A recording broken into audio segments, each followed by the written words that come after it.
পুরসভার দেওয়া কল থেকে জল পড়ে না, পড়লেও তা ঘোলা। দক্ষিণ দমদমে জল যন্ত্রণা চরমে। এরই মধ্যে ভূগর্ভস্থ জল তুলে চলছে ব্যবসা। আর এই নিয়েই কাউন্সিলরের নিশানায় পুরসভা। শীঘ্রই জল যন্ত্রণা মিটবে বলে আশ্বাস পুরসভার।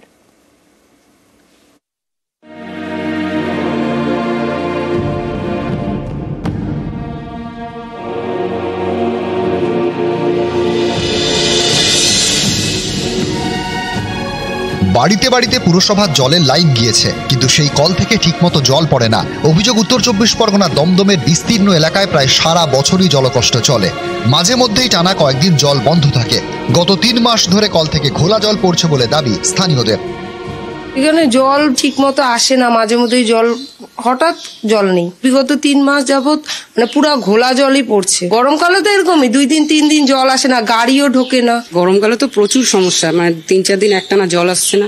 আর শীতকালে ঘোলা জল পুরো, মানে জলটা বাধ্য হয়ে খেতে হয় ওষুধ টষুধ দিয়ে। কাউন্সিলর বলছেন যে আমি এই ডিপার্টমেন্টের না, বাধ্য হয়ে আমরা এই খাচ্ছি। খাবার জল কিনে খেতে হচ্ছে, কেউ কেউ জল ফুটিয়ে বা জলে ওষুধ দিয়ে খাচ্ছেন। এমনই পরিস্থিতি দক্ষিণ দমদম পুরো এলাকার আরএন গুহ রোড, বান্ধবনগর বা প্রাইভেট রোডের মতো 25টি ওয়ার্ডে।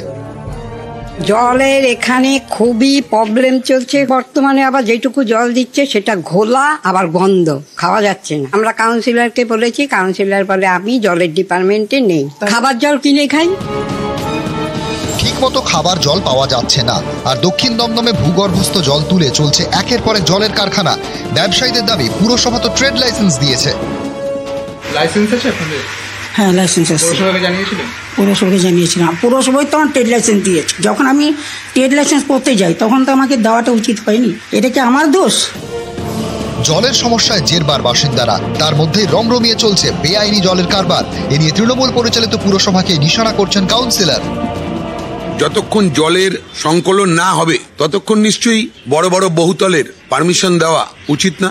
সেটা কি হিসাবে দেওয়া হচ্ছে, কেন দেওয়া হচ্ছে? জলের কারখানাগুলো রয়েছে সেইগুলো তো দেখছি পাম্প করে জল, ভূগর্ভস্থ জল তুলে নেওয়ার কথা বলা হচ্ছে। ভূগর্ভস্থ জল তুলছে, তারা বেকার ছেলে ব্যবসা করে খাচ্ছে। যদি ভূগর্ভস্থ জল বন্ধই হয় তাহলে জলের জন্য ড্রেন লাইন দিচ্ছে কেন তাহলে? জল নিয়ে সমস্যার কথা স্বীকার করে নিয়েছেন পুরসভার জল বিভাগের দায়িত্বপ্রাপ্ত তৃণমূল কাউন্সিলর। তাঁর দাবি নতুন জলের ট্যাঙ্কের কাজ শেষ হলেই খাবার জলের সমস্যা মিটে যাবে। জলের চাহিদা অনুযায়ী আমরা জল কম পাচ্ছি। আবার সঙ্গে তারা ডিপ টিউবওয়েল বসাচ্ছে, প্রাকৃতিক ভারসাম্য নষ্ট হচ্ছে, জলের স্তর নেমে যাচ্ছে এবং কিছু কিছু অসাধু ব্যবসায়ী তারা ভূগর্ভস্থ জল তুলে বিক্রি করছে। 15 নম্বর ওয়ার্ডে আর 3 নম্বর ওয়ার্ডে 2টো ওয়ার্ডের ট্যাঙ্ক করছে। এই কানেকশনগুলো যত তাড়াতাড়ি হবে আমরা তত তাড়াতাড়ি পুরোটাই আমরা সার্ভিস ওয়াটার দিতে সক্ষম হব। পানীয় জলের অভাব, গ্রীষ্মকাল আসছে, এখন এই জলের অভাব মেটাতে কি কাজ করবে, কিভাবে ব্যবস্থা নেবে দক্ষিণ দমদম পৌরসভা, এখন সেটাই চ্যালেঞ্জ। ক্যামেরায় খোকনের সঙ্গে সুদীপ্ত, নিউজ 18 বাংলা।